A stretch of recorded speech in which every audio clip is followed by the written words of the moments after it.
According to Tom Rainer, the majority of Protestant churches in America average 10 or less salvations a year. Let's change the stat. Welcome to GoCast, a podcast designed to inspire and equip pastors and leaders to lead soul-winning churches. We have a mission to go and make disciples. This is GoCast. Everyone, welcome to GoCast. I'm your host, Kelly Stickle, and I'm joined as always by my friend and co-host, Tim Tribble. How are you doing today? Oh, what's up, man? I'm doing good. Awesome. Well, today I'm super excited. We have an amazing conversation with my friend, Pastor Dan Lord. I've met Pastor Dan, a couple of years ago, and this guy is always full of wisdom, always full of energy. He's a whole lot of fun, except for the hockey team he cheers for. Other than that, he may or may not bring that up. Yeah, he will. But anyway, Pastor Dan is amazing. He was an associate pastor. He was actually the executive pastor at a mega church in Memphis for many years. Right.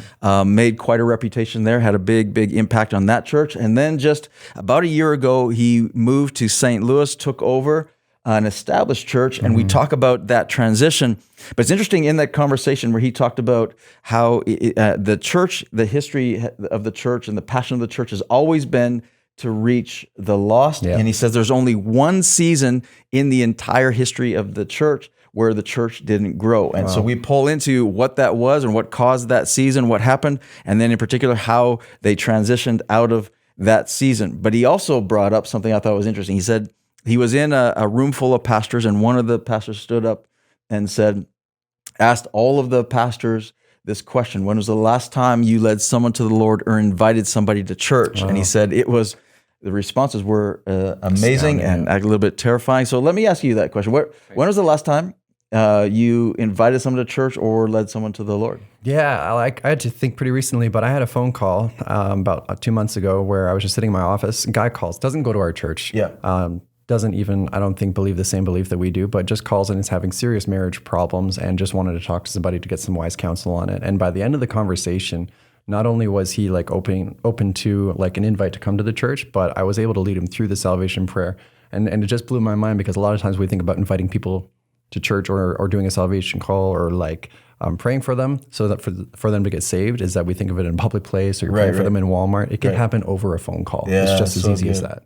That's so awesome. Well, it's interesting to see the impact that it has when the leadership actually invites or ministers to people one-on-one, the impact that has on the entire congregation. Yeah. We're going to get into that and more with my conversation with Pastor Dan Lord from Victory Church in St. Louis, Missouri. Well, hi, Dan. Welcome to GoCast. It's so great to have you on the program, my friend. Pastor Kelly, it's an honor to be here live from St. Louis, home of the Stanley Cup champions, the St. Louis Blues. Had to get that in. I knew that was coming. Yeah, I mean, it was coming. It's not in Canada right now. It's in the good old USA for another 11 months. It hasn't been up here for a while, and we'll just leave it at that. So other than being a massive Blues fan, and we had lots of chatter back and forth with last year with the playoffs going on and how exciting that was. But tell us a little bit about yourself and how you got started in ministry. You've had quite the journey. Yeah, well, I grew up in a Pentecostal church in St. Louis here. Yeah. I was pastored by a great man named Roy Gerald. And somewhere in my teenage years, I kind of turned away from God, got rebellious in my heart, been through a lot of hurt in my childhood. But as a boy, I sensed that God wanted to do something with my life. I felt something special when I'd hear stories about Samuel, when he would, hear God's voice calling him. And I think as I progressed, even in my teenage years, even though I wasn't living for God or on the path of leadership per se, I still sensed that God wanted to do something. So when I became about 18, I had an encounter with grace. And I grew up kind of in legalism and all about the rules. And, when people say you're going to hell, I sure am. I'm pretty aware of that. But I wasn't aware of how much God had planned for me, his favor, his mercy. I needed lots of that. So when I discovered that, I started sharing it with my friends. And out of that kind of bloomed reaching young people, which made me a youth leader, which eventually turned into an accidental youth pastor. Wow. Yeah. So it's kind of a crazy story. Yeah. That's really cool. And you That's also kinda how I got were, started in ministry. yeah, that's cool. And then you also were an executive pastor for a large church. That's correct? That's right. Yeah, I was youth pastor for 13 years here in St. Louis, and then God led us to Memphis, Tennessee, to the Life Church with pastors John and Leslie Siebling, great pastors there at the Life Church. And Yeah. we got to see the church grow from about 700 to multiple campuses, thousands of people coming every weekend in 13 years. So it was a pretty awesome experience to get to be a part of it. Wow, that's really cool. So yeah, you've seen all different types of ministry and parts of ministry, and been a part of lots of different parts of the church, which is really cool. But you've taken a church yourself now and are senior pastoring in St. Louis. So tell us about Victory Church in St. Louis, its history, what's been happening, and how long you've been pastoring there. Awesome. Yeah, the church is about 36 years old, so it's not a spring chicken. Yeah. It's been around the block a little bit. It came out of the Jesus movement, really a couple pastors that had gotten saved and had radical ideas. And they actually had something called Victory Farms, which was this rugged piece of property in the 1960s and 70s where people would come in off the streets and they would live communal style and Wow. help people get off drugs and help, moms that had an unexpected pregnancy, you name it. It was just kind of all happening in there. Yeah. And then eventually it turned into a church. So at the very roots of the church was a heart to reach people and to make Jesus famous. So it's a pretty awesome beginnings. And then the church was pastored by two gentlemen that had two separate churches. They'd been friends, but they brought their churches together 36 years ago. Wow. And one of them retired about 3 years ago, and the second one, he retired in January when we became the pastors. So rich history of faith, non-denominational church, just people love God. Yeah. One of the neat things, Pastor Kelly, is that in 35 years of Pastor Randy and Pastor Terry pastoring, the church only had one season in those 36 years that it didn't grow. Wow. So it's pretty remarkable. It grew from 0 to about 900 when we became the pastors in January, in only one season.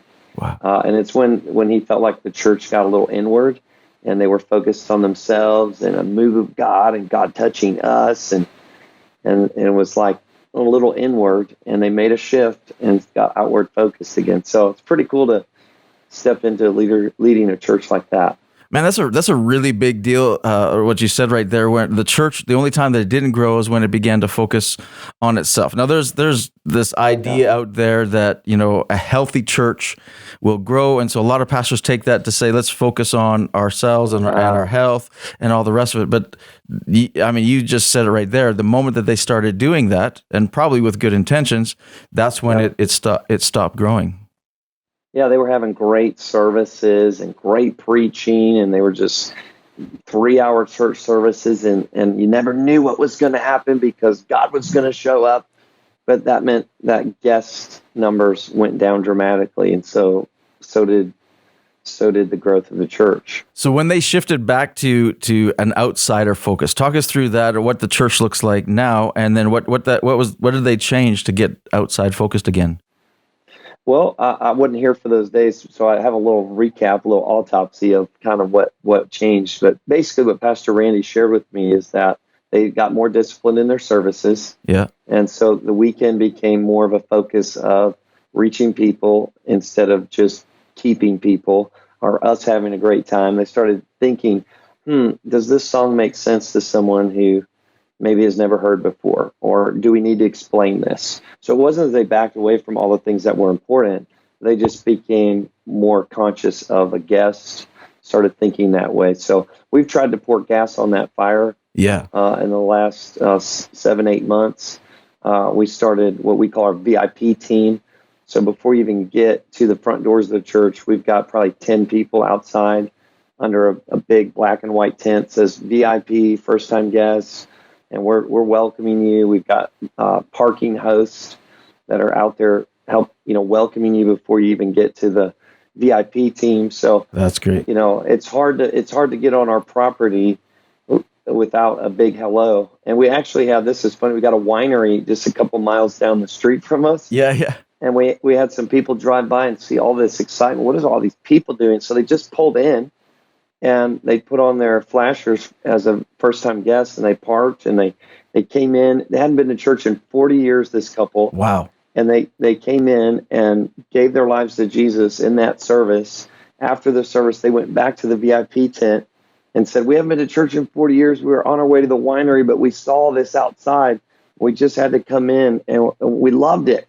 That's awesome. And so, it's kind of crazy. So yeah. That's really key, and there's a really key little truth right in there too. We discovered too that there's some people that when they're coming to church for the first time, we've encountered some people who said, if you didn't have somebody in the parking lot, I would have probably driven away. I came in, was so nervous, didn't want to get out of my car, but because you had people in the parking lot, they spotted me, they had smiles on their face, and they're like, okay, I feel safe, I can get out. You had somebody driving by, and that pulled them in.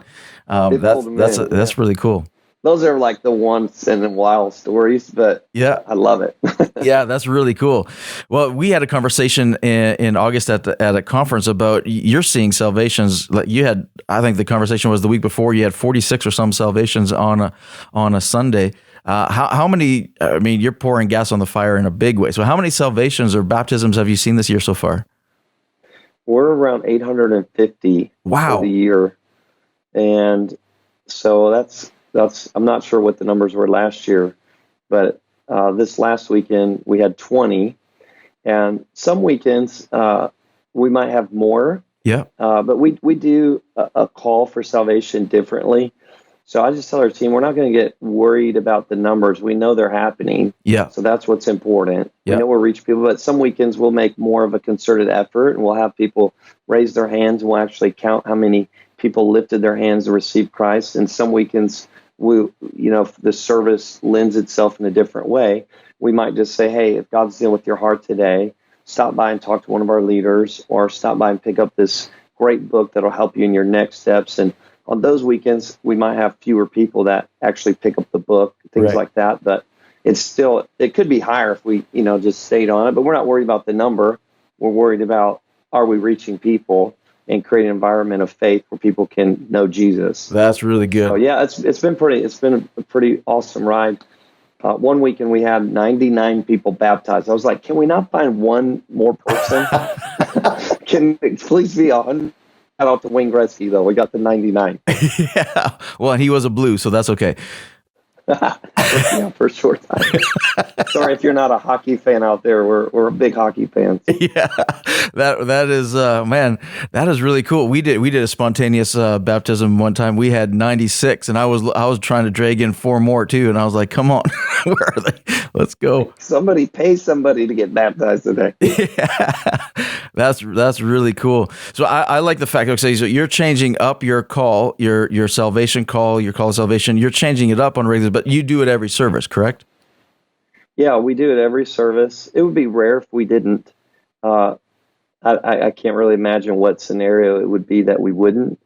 And it'd have to be a really special service or a totally different focus, or maybe people, I don't really know. I can't think of a reason why we wouldn't. It's pretty much in there every week without question that we're going to do it. And I just encourage anybody that's watching that maybe is nervous, like, well, there's nobody out there. Maybe we don't have a lot of guests. Well, you got to start fishing, and you got to get your pole out, and you got to get your line in the water and get some bait on it if you're going to catch somebody. That's so good. Yeah, and it also trains the people. They're learning as I communicate, as you communicate. When we give a plea for salvation, they're learning how to do it when they're on the job or in a conversation with people. I've had people tell me that, hey, I did what I saw you do in church the other day. Yeah. And I talked to them. And so it equips people, even if there's no one there, no one raises their hand. That's okay. No one comes forward. It's okay. Our job is to cast the net. Absolutely. Even if nobody comes forward, there's still somebody sitting there going, oh, I should have invited, or next week I'm going to invite. Right. That's really key. We just had a 9-year-old girl. Her mom was telling us that she was driving her kids. Her 9-year-old led her 4-year-old, I think, little brother. It was through the salvation prayer because we had done it such consistency. She kind of walked it through, and the mom said, "Wow!" Because she learned how to lead through the salvation prayer, listening to her 9-year-old do it, which is kind of cool. Yeah, it's awesome how it dominoes when you're just willing to cast the net. Yeah, that's really awesome. I was just reminding our church actually a couple weeks ago that Jesus called us to be fishers of men. It's the first thing he said to the disciples. So if we're not fishing, then a lot of us have a John boat. We have a little trolling motor. We've got all kinds of lures, but we don't have our pole out. We don't have our line in the water. So it's like, get your pole out and cast the line. Absolutely. That's so good. So talk to us about one of those catches. So tell me about somebody in the church, how their life was miraculously changed when they became born again. Somebody that you wouldn't expect maybe coming into the church doors, but got radically saved. Well, we have there's a restaurant here called 54th Street Grill, about 10 minutes from the church. And we're having a revival in this restaurant. And all the waiters are getting saved. Wow. And it's awesome. All these young 20-something-year-old waiters. And it started with this one girl, Danny, and she started inviting her friends to church, started telling her friends about Jesus. And there's a young lady named Susie that got saved. She got pregnant last year, ended up breaking up with her boyfriend, has a baby. She's maybe 20 years old. She's trying to figure life out. She grew up in a denomination that didn't have a personal relationship with Jesus. And so Susie now is a youth leader. Just like 6 months into the year, 7 months into the year, she started serving our youth group. Wow. My daughter's like talking about Susie. Like, Susie just got saved. I'm not sure she should be a youth leader yet. Right? Her friend Tanisha, Dalton, there's this whole pocket of these 20-somethings, and I show up at church and they're leaders already, which is amazing. Wow. If you would have known where they were not too long ago. And one of them told me the story about how they started trying to go to church, and they went through an interview with the church, and the church actually told them that they couldn't be baptized. Wow.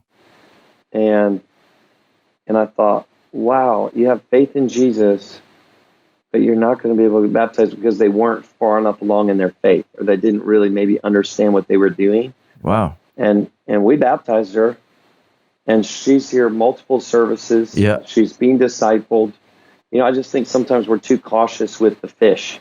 It's like, get them in. It's dirty. It's messy, but get them in the boat. Yeah. And, so those would be a few stories of young people's lives who are being changed. Some of them are on the worship team, the media teams. They're all serving. They're all involved in church now. And so much so that the manager had a meeting with them. His name's Joe. He told him, he said, look, we're going to have to figure something out because you guys want off work on Saturday nights and Sundays for church, and we're going to have to figure something out. I'm like, yes. Yeah, that is awesome. That's what you live for, shutting a restaurant down. That's awesome. Well, Jesus, when you talk about leaders not being prepared, man, Jesus used 12 messy guys and led with them, and he thrust them into leadership right away. And Matthew, one of the messiest, right, a tax collector rejected by everybody. I mean, right after he calls them, he says, "Hey, let's host a party and get all your messy friends in, and let's do church." But it was kind of, yeah, exactly right. That's cool. I think we got to throw it wide open for people. Yeah, absolutely. Man, so what's been your most effective strategy, as a church for winning souls? You've had a on fire year and seeing those results. So what's been your most effective strategy as a church? I would say it's just waking the church up to its strength. Yeah. As the pastor, not being afraid to challenge the church. I gave out alarm clocks one weekend. Like, sleeper, arise from the dead. If you're here, you're going through the motions, it's time to wake up. We're on a mission. God's got a purpose for this church. We have a mandate from heaven. Just preaching messages like that. It's not a suggestion. It's the Great Commission. It's a mandate. It's the way we should be behaving. Right. Well, I can't behave that way. We have to behave this way. We only have one option. we have one purpose on earth as the church, and it's to reach those that are far from God, So I think that's been our strategy, so to speak, is just, man, I've been preaching about it. I've been pushing people. I've been calling people out of their comfort zone and not worried that people are going to leave. Yeah. I heard the great evangelist Reinhard Bonnke. He said this one time. He said, God didn't call us to be keepers of the aquarium, but fishers of men. Wow. And so even our full-time ministry team, everyone involved that's a leader, whether they're paid or not paid, everyone's job is to be reaching people. Right. Our whole church needs to be focused on reaching people. And so I think we've brought a shift of that into the church, just in conversations, in our meetings, when we're planning weekend services. It's just like, it's all about reaching people. That's our goal. Good. So it wouldn't be necessarily one single strategy, but just trying to keep it focused that way. And whenever we get conversation going about, well, so-and-so doesn't like it. Okay, well, are we trying to do church for them, or are we trying to do church to reach people? Right. We're just keep coming back to the main focus. Yeah, that's really good. That's really good. Are you sensing, like I sense it even when you're just sharing, you sensing an urgency in the times to really get after this thing? Like there's, I don't know, I'm sensing an urgency. I've been sensing an urgency, just going, man, it's time. Like the church needs to awaken. Absolutely. I think it's the Zacchaeus moment where we have to invade. Jesus didn't just call him out of the tree, but he went to his house. Yeah. And that's aggressive. Yeah. And yes, I totally sense that. And I think when we have that sense of urgency as well, some of that we have to create as leaders. Yes. So even if we don't sense it, the clock is ticking, and we have to create that sense of urgency in our church. Who are you bringing? Here's your 3 invite cards this weekend. Everybody has 3. I need you to pray about giving one to a stranger. God, speak to me. Who can I give this to this week? Open my eyes, help me see. God, help me find a neighbor, someone in my neighborhood that I need to be inviting to the house of God. Right. And help me to find someone that I work with. We do those kind of things, like here's your 3 bring invitations. We bring people, we don't invite people. So it's like we're creating that sense that we got to get on this. I think you sense it, but we also create it. So you're giving tools to your people to actually to bring and to invite their friends, family, coworkers. Yeah, absolutely. I think that's a key, is to equip people. We don't do it every single weekend, but some weekends we will, around special weekends in church, and we know certain series are more geared towards reaching people. Then we'll give out invite cards. I know it's old-fashioned to have a card, but we also do like a little text campaign. Who can you text? We're right here in church. Why don't you get your phone out? Yeah. Text somebody, say, come to church with me next weekend. Things like that. That's awesome. Man, so what advice would you give to a pastor who wants to start seeing souls saved in his church? Maybe they're listening to you and they're feeling that urgency as well. But what advice would you give to a pastor who says, man, I want to see souls saved in my church. Where do I begin? What do I do? I think it starts with me as a leader. I set the tone for the whole church, and however I go, that's how the whole church goes. So, we did experience this season one time when we were at the Life Church where we weren't growing as rapidly as we had been. Yeah. And I had a friend come in, and I said, why don't you help us?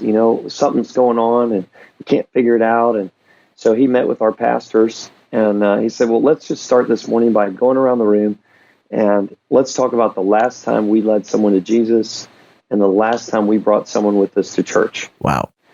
And he started, just one by one going around the room. And it was a bit of a sad moment when some people couldn't come up with when the last time they got someone to come to church. Wow. So, those kind of questions, they get to your core and shake you a little bit and say, am I leading the way? Am I inviting? Am I bringing? And it's actually fun. You get people to come to church, and then you get up there and preach, and they say, I didn't know you were the pastor. Yeah. And you say, well, yeah, I'm the pastor. And they're like, that freaked me out, So I think we've got to set the tone. It starts with us. Yeah. And then in our personal lives that we're living that way. We're inviting, we're bringing, we're teaching people about Jesus, we're speaking up, we're witnessing, not being weird, but we got to find those ways to connect with people. And that just dominoes through the whole church. That's so good. That's so good. Talk to us about discipleship. What are your strategies for and I like what you had said earlier, right? It's not just about seeing hands and counting hands. It's not about the numbers. It's actually about changed lives. And so there's a process there. Jesus did say, go into all the world and make disciples, not converts. And so there's a strategy behind that, right? In discipleship. So talk to us about your strategy for making disciples. Yeah. So I always like to say in these discussions, Pastor Kelly, and I don't know if you feel this way, but I always feel responsible when I see that grand total, 850 something people. Yeah. That, oh my gosh, we only have, how many have been through our growth track, our discipleship process? It's like, oh man, we're not doing a very good job. And I've never met a pastor that has 100%. No. In fact, I had that same guilt, the same pressure. So I actually contacted the Billy Graham Association and asked them, I said, okay, talk to me about your follow-up and what kind of retention you guys are getting. And they said, actually, as a Billy Graham Association, we've been averaging 3%. Wow. Yeah. I was surprised with that as well. And I mean, we're never going to get 100%. I don't know if that's possible. But yeah, anything less than 100% is very dissatisfying as a pastor. So we're always focused on that, saying, man, how do we get it? Always working on that. I think like we've had this weekend, we were up, I think it was 450 people over a year ago. Yeah. So that's awesome. A lot of new people in church. Maybe that's half the salvations, but our growth track would only be about a quarter of those, about 25%. Yeah. So just so we're not like leaving some pastor totally discouraged, and I think what I've heard is 25% is high. It's really high. Yeah. That's when we talked to Billy Graham and the association, they said 3%. And they said, what are you doing? And at that time we were around, I think 20%, 25%. Yeah. We've since increased. I think we're averaging now the last couple of years, we've been around 48%, which we're thrilled about. That's amazing. Yeah. But we put a lot of work and intentionality into making disciples, but 25%, that's high. Yeah. I was always reminded of the parable when Jesus said, some goes on good ground, some goes on rocky ground, so on and so forth. That it wasn't a high percentage that stuck. Yeah. And some get caught up in the cares of life. So just to release pastors from that pressure, but we do need to be working that system hard. So, Jesus didn't even get 100%. No, he didn't. No, and he had one bad disciple. So, but we have a 4-week we call Growth Track. It meets on Sunday mornings. Yeah. But we even upset the fruit basket, so to speak, and we've been doing these one-day events where people can go through all 4 steps in one day. Wow. And those have had a really good turnout. So we're doing that version, and then we have another version where you can do them on 2 Sunday nights in a row and be completed. So we kind of have 3 different ways that we're going after catching people with their busy schedules. Yeah. And that seems to be effective for us. So it's important that we have something that people can figure out when it is. But we're doing it here, doing it there. We had real consistent every Sunday, and we were averaging 7 or 8 people last year. Yeah. And we've changed it, and our numbers have gone up. So we're offering it at different times, different opportunities. And that's kind of the first rung into spiritual growth and getting connected in church is that get on a team, start serving. But we're launching something this fall called Advance, which is an 8-week leadership training environment. Oh, very cool. Kind of a next step for leaders. And the goal of that is to equip people to feel like I can handle a small group of people in my home, or I could lead a service team in the church. It's basically like training people to lead a few people well. Wow, that's so I'm really cool. Excited about that, yeah. That's really cool. And training leaders is a big part of equipping the saints to do the work of the ministry and saying, hey, if we're going to grow, we got to, it can't be just on us as pastors and our staff. Right. We got to equip the people to lead as well. That's really good. Absolutely. Man, so with the discipleship, I mean, I love what you're doing, messing with the methods, trying what works. If something's not working, completely, let's change it, let's work it. But because the truth is, really, those who are brand new to the faith, they're the hungriest. So they're the ones who are most likely to say, "Yeah, I want to go to that course. I want to learn more. I'm more hungry." And if they're not coming out in the numbers that we expect them to come out, then it might not be even the course. It might not be them. It might just be the clarity. And I like what you said, right? You said this. Just want to make sure that all of our listeners caught this, but a clear next step. And I think oftentimes we as pastors, we make it difficult times what the next step is. When somebody puts their hand up on a Sunday and says, "I give my life to Jesus," the next question in their heart is, "What do I do now? What's next?" And so if we give them that path, that's good. So I like what a lot of the ideas that you shared there. That's really good. There's a simple phrase that my pastor taught me: clear pathways to connection and involvement. Ooh, that's good. You have to have clear pathway to connection. How do I get connected here? And how do I get involved? Right. So the big question that people are always asking is, does anybody know my name? Yeah. And am I needed? And if we don't get those two things straightened out, there's not a chance that people are going to stick around. So good. It's very important that you figure out what's the clear path in those two areas. So in your small groups, you talked about small groups. So this is part of your discipleship path. I mean, that's the next part about being connected, for instance. Yeah, small groups. We're trying to ramp up. This spring we had 50 something small groups, which wow. If the average is 10. We don't have the capacity to handle, a third of our church. Yeah. So we're really pouring gas on that. We had a meeting the other night, our interest meeting. We had 77 potential leaders there. So I was like, come on, and there's a bunch more past that. So I'm not sure where we're going to land this fall, but yeah, we're trying to really increase the number of people leading groups to help people get connected and be known, be needed, start learning the Word of God, get in relationship, do life with people. So that's a huge component. We'll be pushing that here in a couple weeks in church. So we kind of do two big seasons in the spring and the fall. Yeah. With that here in St. Louis. Yeah. That's really cool. Man, this has been so good. What are you sensing for the church in the next 5 years? What's God putting on your heart? What's stirring in you for the next 5 years of church? I'm sensing that Kelly is going to take over the world for Jesus.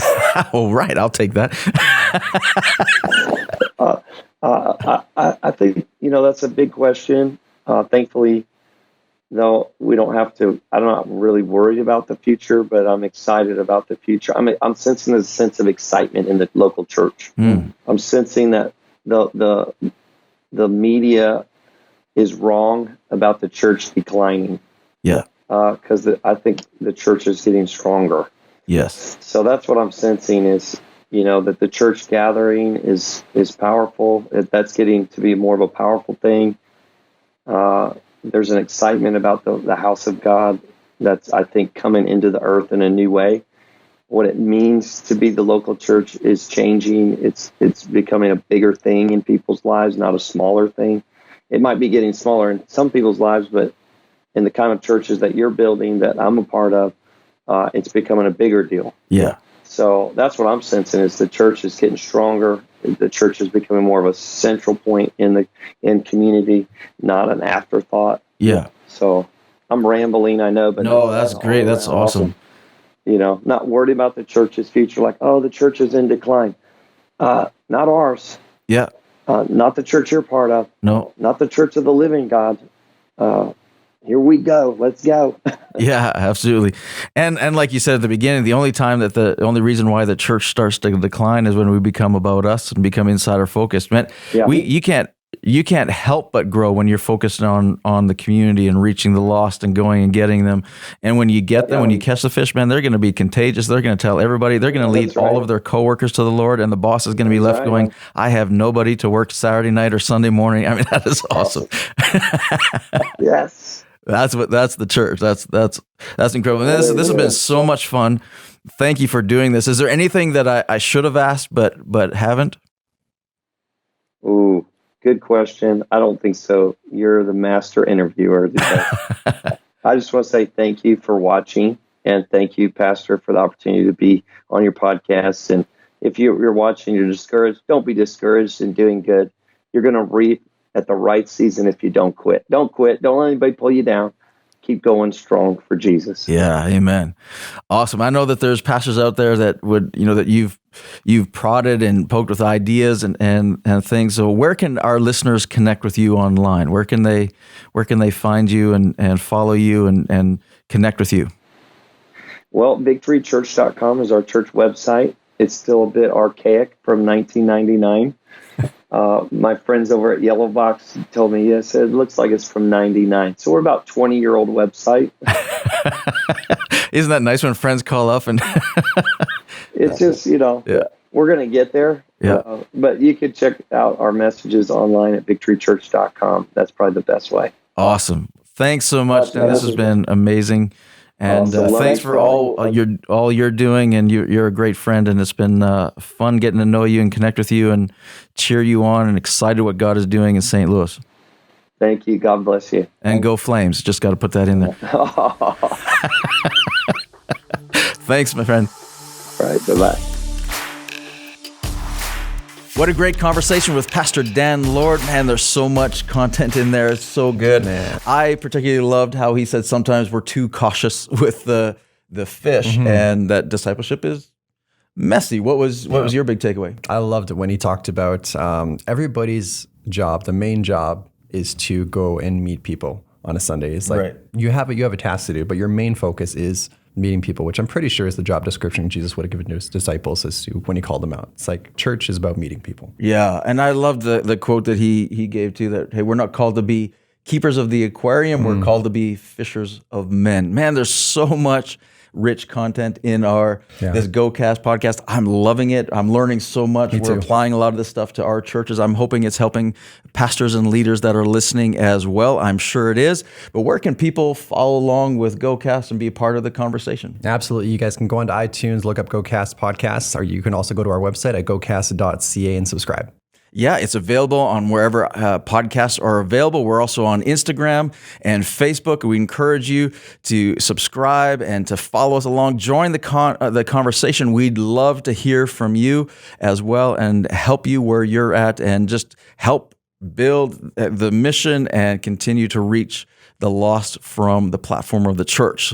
Man, next week we have an amazing conversation with my friend, Pastor Dan Goddard, who is the lead pastor of the Victory Church in Moose Jaw, Saskatchewan. Here's an excerpt of that conversation. Limitations and problems that's what leaders do. Leaders work on those things. If we didn't have limitations, if we didn't have problems to challenge us, we wouldn't need to come to work. We could just go hang out, go have vacation 24/7, which wouldn't be so bad. I mean, I'm not, I wouldn't complain a whole lot.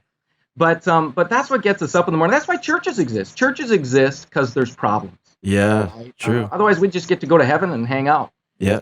But we've got a world to win. We got challenges to face. For next episode with Pastor Dan Goddard, I think you're going to enjoy. He's going to give very clear in the way that Dan can, clear steps. He gives 3 keys, 3 steps to having an effective soul-winning church. You're not going to want to miss it. So we can't wait to see you next time. See you next week. Thank you for joining us for this episode of GoCast. We hope you feel inspired and better equipped to take your community for Christ. Make sure to subscribe to receive each new episode as it's released. Let's go and break the stat together.